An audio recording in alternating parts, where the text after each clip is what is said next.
Welcome to our channel. నేను యజ్ఞమూర్తి. నందమూరి బాలకృష్ణ ప్రస్తుతం అఖండ 2 cinema చేస్తున్న విషయం మనందరికీ తెలిసిందే. ఆ సినిమా నిర్మాణ పనులు శరవేగంగా జరుగుతూ ఉన్నాయి. సెప్టెంబర్ 25న ఆ సినిమాను మన ముందుకు తీసుకొచ్చే ప్రయత్నాలు జరుగుతూ ఉన్నాయి, దసరా సెలవుల సందర్భంగా. ఈ సంవత్సరం చెప్పాలంటే 2025 తెలుగు సినిమాలకు సంబంధించి మోస్ట్ యాంటిసిపేటెడ్ ఫిలిమ్స్లో ఒకటిగా అఖండ 2ని మనం చెప్పుకోవచ్చు. సో అఖండ అనే సినిమా ఇటు నందమూరి బాలకృష్ణకి, అటు దర్శకుడు బోయపాటి శ్రీనికి ఎలాంటి బ్లాక్ బస్టర్ సినిమాగా వాళ్ళ కెరీర్లో నిలిచిపోయిందో మనకు తెలుసు.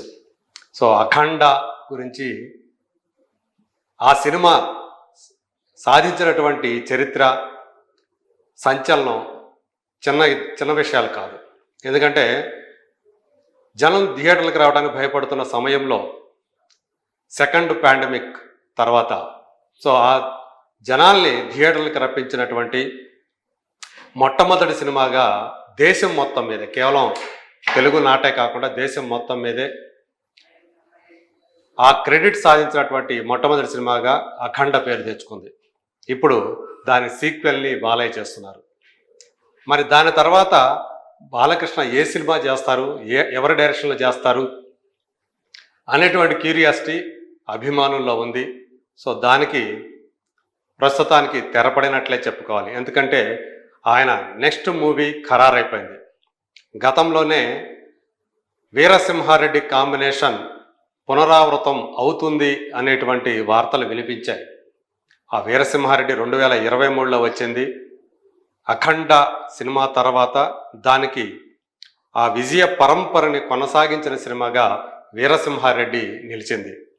సంక్రాంతి సినిమాగా వచ్చినటువంటి ఆ సినిమా అభిమానుల్ని, అలాగే సగటు ప్రేక్షకుల్ని అలరించిందని చెప్పాలి. సో ఒక మాస్ ఫీస్ట్ లాగా ఆ సినిమా జనాలను ఆకట్టుకుంది. ఆ సినిమా విజయవంతం అయిన వెంటనే బాక్సాఫీస్ దగ్గర, సో ఇదే కాంబినేషన్తో మరో సినిమా తప్పకుండా ఉంటుందని చెప్పేసి బాలయ్య హామీ ఇచ్చాడు. సో ఇప్పుడు అది నిజం కాబోతూ ఉంది. ప్రస్తుతం గోపీచంద్ మలినేని జాట్ సినిమా విజయాన్ని ఆస్వాదిస్తూ ఉన్నారు. సన్నీ డియోల్ కథానాయకుడిగా ఆయన రూపొందించినటువంటి హిందీ సినిమా జాట్.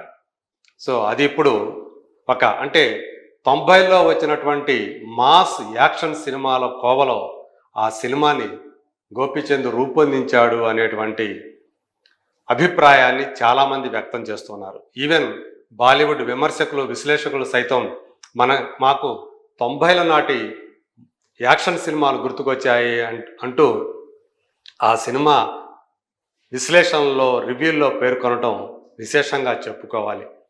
ఒక హీరోయిన్ లేకుండా సన్నీ డియోల్ని ఆయన అభిమానులు ఎలా కోరుకుంటారో అలాగా ఆ సినిమాలో చూపించి గోపీచంద్ చాలామంది బాలీవుడ్ దర్శకులకి ఒక హింట్ ఇచ్చాడు. సో వాళ్ళకు ఒక మార్గం చూపించాడు అని కూడా చెప్పుకుంటూ ఉన్నారు. సో అందులో సారీ బోల్ అంటూ సన్నీ డియోల్ చెప్పినటువంటి డైలాగ్ ఐకానిక్ డైలాగ్గా మారిపోయిందంటే ఆ సినిమా ఎలాంటి ప్రభావాన్ని చూపిందో అర్థం చేసుకోవచ్చు. ఆయన అభిమానులు ఆ సినిమాని సెలబ్రేట్ చేసుకుంటూ వస్తూ ఉన్నారు. అంటే గదర్ 2 లాంటి బ్లాక్ బస్టర్ హిట్ కాకపోవచ్చు, కానీ అది చాలా స్థిరంగా మొదటి రోజు 9.5 కోట్ల నెట్ని సాధించినటువంటి ఆ సినిమా ఆదివారం వచ్చేటప్పటికి 14 కోట్ల నెట్ని సాధించి, సో ఆ గ్రోత్ను చూపించింది. సో ప్రస్తుతం మనం వీక్ డేస్లో ఉన్నాం కాబట్టి, వర్కింగ్ డేస్లో ఉన్నాం కాబట్టి ఆ సినిమా కలెక్షన్లకు తగ్గవచ్చు. అయినప్పటికీ కూడా ఇప్పటికే 50 కోట్ల రూపాయల నెట్ని ఇండియాలో సాధించి విజయం దిశగా ఆ సినిమా దూసుకు వెళుతూ ఉంది. సో ఈ సందర్భంలో బాలయ్య గోపీచంద్ కాంబినేషన్ పునరావృతం కాబోతుందనేటువంటి వార్త రూఢిగా మన ముందుకు వచ్చింది. కాకపోతే వీరసింహారెడ్డి సినిమాని ప్రొడ్యూస్ చేసినటువంటి మైత్రి మూవీ మేకర్స్ కాకుండా మరో బ్యానర్ ఈ సినిమాని నిర్మించే అవకాశాలు ఉన్నాయంటూ తెలుస్తోంది. అది వృద్ధి సినిమాస్. సతీష్ కిలారు అధినేతగా వ్యవహరిస్తున్నటువంటి ఆ బ్యానర్ ఇప్పుడు ఈ కాంబినేషన్లో సినిమాని తీయడానికి రెడీ అవుతుంది అని చెప్పేసి చెప్తూ ఉన్నారు ఇండస్ట్రీలో. కాకపోతే ఇంకొక బ్యానర్ కూడా వృద్ధి సినిమాస్కు జోడయ్యే అవకాశాలు ఉన్నాయని కూడా తెలుస్తూ ఉంది. ప్రస్తుతం వృద్ధి సినిమాస్ రామ్ చరణ్ కథానాయకుడిగా బుచ్చిబాబు సానా డైరెక్షన్లో పెద్ది అనే సినిమాని ప్రొడ్యూస్ చేస్తూ ఉంది. దాని తర్వాత ఇప్పుడు వాళ్ళు బాలయ్య గోపీచంద్ మల్లిని కాంబినేషన్ సినిమాని నిర్మించడానికి సమాయత్తమవుతుంది. ఈ సినిమా జూన్లో ప్రారంభం కానుంది, అంటే పూజా కార్యక్రమాలు చేసుకునే అవకాశాలు ఉన్నాయని కూడా మనకు తెలుస్తోంది. మరి బాలయ్య గోపీచంద్ కాంబినేషన్ సినిమా ఎలా ఉండబోతుంది? వీరసింహారెడ్డిని రాయలసీమ ఫ్యాక్షన్ బ్యాక్డ్రాప్లో తీసినటువంటి గోపీచంద్ ఇప్పుడు బాలయ్యని ఏ బ్యాక్డ్రాప్లో ఎలా చూపించబోతున్నాడు అనేది ఆసక్తికరంగా మారింది. కానీ ఖచ్చితంగా ఒకటి మాత్రం ఖాయం అని చెప్పేసి మనకి ఇన్సైడర్ సోర్సెస్ ద్వారా తెలుస్తోంది. అది ఈ సినిమా ఒక మాస్ బ్లాస్ట్ లాగా ఉండే అవకాశాలు పుష్కలంగా ఉన్నాయి అని తెలుస్తోంది. ఇప్పటికే ఈ సినిమాకి సంబంధించినటువంటి స్క్రిప్ట్ వర్క్ జరుగుతూ ఉంది. సో అది అతి త్వరలోనే లాక్ అయ్యే అవకాశాలు ఉన్నాయని కూడా తెలుస్తూ ఉంది. సో మరోవైపు ఈ సినిమా ప్రీ ప్రొడక్షన్ వర్క్ని స్టార్ట్ చేయడానికి కూడా వృద్ధి సినిమాస్ ప్రయత్నాలు మొదలు పెట్టిందని కూడా చెప్తూ ఉన్నారు.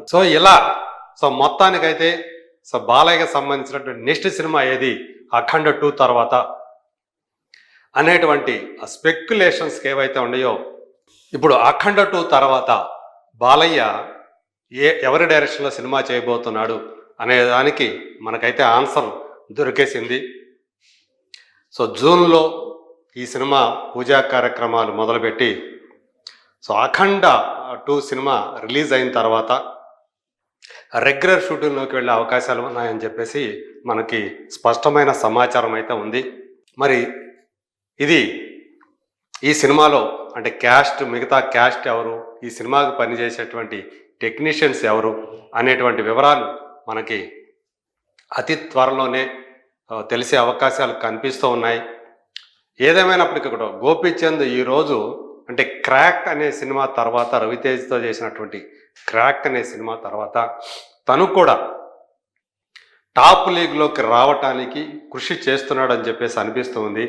సో దాని తర్వాత అతను వీరసింహారెడ్డి, ఆ తర్వాత జాట్, ఇలా హ్యాట్రిక్ హిట్స్ తోటి తను గోపీచంద్ దూసుకుపోతున్నాడనే చెప్పాలి. మరి ఇప్పుడు ఆయన వీరసింహారెడ్డితో పోలిస్తే ఇప్పుడు బాలయ్యని ఎలా చూపిస్తాడు ఏంటి అనేది మాత్రం ఆసక్తికరంగా మారింది. వీరసింహారెడ్డిలో ఒక యంగ్ నుంచి మధ్య వయస్కుడు దాకా ఆయన లుక్లో ఆయన్ని ప్రజెంట్ చేశాడు బాలయ్యని. మరి ఈ సినిమాలో అతను ఎలా చూపిస్తాడు అనేది చాలా ఆసక్తికరం. సో అప్పటి వరకు కూడా నెక్స్ట్ అప్డేట్ కోసం మనం ఎదురు చూస్తూ ఉండండి. Thank you.